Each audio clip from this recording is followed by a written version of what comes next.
పాకిస్తాన్ ఇక అణుబెదిరింపులకి దిగుతోంది. ఏదైతే ఓవైపున డ్రోన్లతో మొన్న దాడి అది విఫలమైంది, మిస్సైల్స్తో నిన్న దాడి అది విఫలమైంది, ఈవేళ యుద్ధ విమానాలతో దాడి అది విఫలమైంది. అదే సందర్భంలో పాకిస్తాన్లో పెద్ద నష్టమే సంభవిస్తోంది. ఆ నష్టం అన్నటువంటిది అటు వాళ్ళకి సంబంధించి అది చెప్పుకోలేని పరిస్థితి. ఈవెన్ మొన్న జరిగినటువంటి ఉగ్ర శిబిరాల మీద దాడే ప్రపంచం మొత్తం దాని అసలు గుట్టుని బయటపెట్టింది. ఇప్పుడు ఏం చేయాలో అర్థం కాని పరిస్థితి.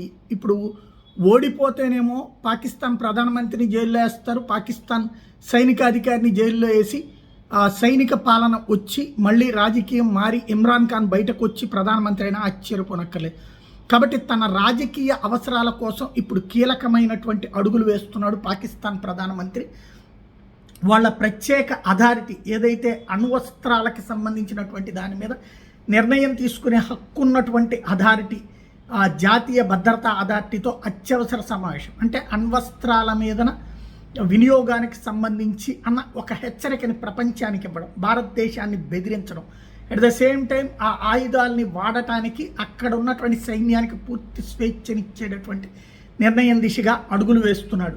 తద్వారా సైన్యం తన మీదన కోపగించుకోకుండా చూసేటటువంటి ప్రయత్నం. ఇంకొక వైపున అణ్వస్త్రాలు తీస్తున్నామన్న బెదిరింపు భారత్కి ఇవ్వడం. అదే సందర్భంలో భారత్ మా మీదన ఇట్లా చేస్తోంది కాబట్టి తప్పనిసరి పరిస్థితుల్లో అని చెప్పేటటువంటి ప్రయత్నం చేసుకొస్తున్నాడు. ఇది తాజాగా పాకిస్తాన్ చేస్తున్నటువంటి చర్య.